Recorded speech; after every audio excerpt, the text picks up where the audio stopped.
Hi hello నమస్తే welcome to మనం TV. నేను మీ చార్మి. ఈరోజు మనతో పాటు ప్రస్తుతం ప్రముఖ ఆస్ట్రో న్యూమరాలజిస్ట్ రెహమాన్ గారు ఉన్నారు. ఆయనతో మాట్లాడు. నమస్కారం సార్. నమస్తే అమ్మా.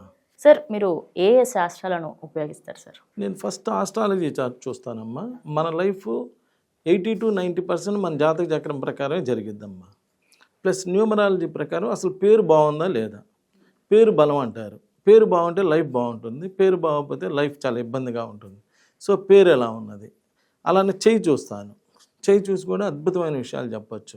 అలానే ఫేస్ రీడింగ్, ఒకళ్ళని చూస్తే పెట్టబుద్ధి అయింది, ఒకళ్ళని చూస్తే కొట్టబుద్ధి అయింది అని ఆ ఫేస్లో కూడా మన 100 years మన లైఫ్ తెలుస్తూ ఉంటుంది. అదేవిధంగా signature is the most important in the life. ఎలా సంతకం పెడుతున్నాం ఏంటి, దాని మీదే మన హెల్త్ ప్రాబ్లమ్స్, మన లీగల్ ప్రాబ్లమ్స్ అన్నీ తెలిసిపోతుంటాయి. ఓకే. తర్వాత marriage date is the most important in the life. First date of birth అయితే దాని ప్రకారం మన లైఫ్ జరిగేది అయితే, second date of birth is the marriage date. పెళ్ళికి ముందు ఎవడైనా ఎట్లయినా బతికిపోతాడు. ఆ పెళ్లి దగ్గర నుంచి అసలు ప్రాబ్లమ్స్ అనేవి ఉంటాయి. అంటే మ్యారేజ్ డేట్ బాగాలేకపోతే ఇలా ప్రాబ్లమ్స్ వస్తాయి. మ్యారేజ్ డేట్ కూడా బాగుంటే లైఫ్ బాగుంటుంది. సో మ్యారేజ్ డేట్ ఎలా ఉంది, ఇలా ఆస్ట్రాలజీ, న్యూమరాలజీ, పామిస్ట్రీ, గ్రాఫాలజీ ఎలా రాస్తున్నారు, ఈ రాసే విధానాన్ని బట్టి కూడా వాళ్ళ యొక్క మైండ్ సెట్ అనేది తెలిసిపోతుంటుంది. అలానే face reading, signature analysis, marriage dates, ఇలా ఇన్ని శాస్త్రాలు చూస్తాను. నేను చూసి ఒక అద్భుతమైనటువంటి రిజల్ట్స్ ఇవ్వటం జరుగుతుంది.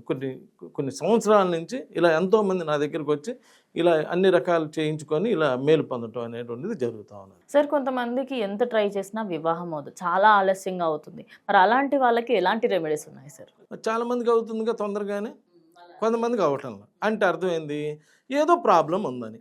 ఏ ప్రాబ్లం లేకపోతే అందరికీ అయినప్పుడు మనకెందుకు అవ్వదు అని క్వశ్చన్ చేసుకోవాలి. క్వశ్చన్ చేసుకొని మనమేమో ఈ బ్యాంకులో కాకుండా ఆ బ్యాంకులో అయితే ఎక్కువ జీతం వచ్చిందని ఆ బ్యాంకులో మారుతాం.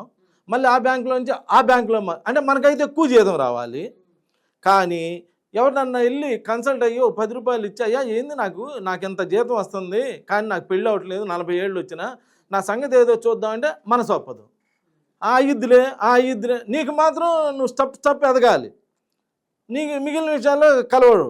నేను అనేది ఏంటంటే, అరే అందరికీ పెళ్ళిళ్ళు అవుతుంది, నాకు ఎందుకు అవ్వటం లేదు, నా దగ్గర ఏదో సమ్ ప్రాబ్లం ఉండి ఉంటుంది. కాబట్టి ఒక అతన్ని కలిసి, అన్ని శాస్త్రాలు తెలిసిన ఒక పెద్ద అతన్ని కలిసి, సార్ ఇదండి నా రిజల్ట్, నాకు ఇలా రావట్లే అంటే, అలా నా దగ్గరికి ఒక ఆమె 40 ఏళ్ళు అయ్యి పెళ్ళి అవునాము ఒక ఆమె వచ్చింది, అమ్మ కూతురు.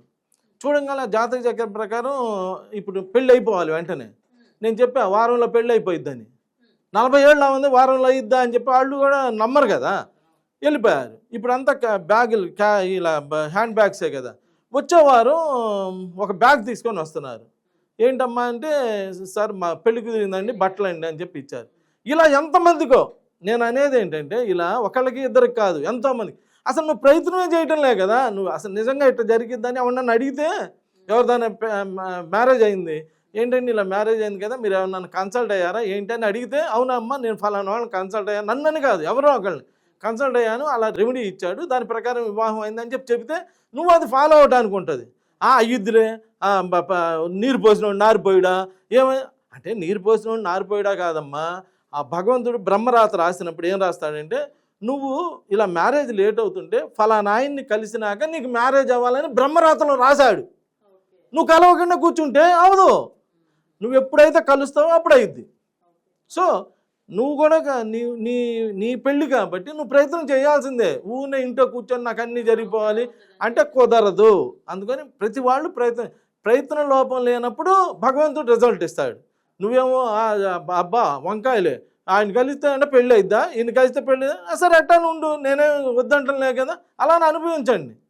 కానీ ఒక పాజిటివ్ మైండ్తో ఒక్కసారి బయటికి వచ్చి చూడండి, ఎంత అద్భుతమైన రిజల్ట్స్ వస్తాయో. ఎంత గొప్ప శాస్త్రాలు ఇవి ఊరికినే మన పూర్వీకులు తపస్సు చేసి జీవితాలు త్యాగం చేసి పుట్టలు కట్టినాక అమ్మవారి ప్రత్యక్షమయ్యి ఈ అతీంద్రమైన శక్తులు ఇచ్చింది.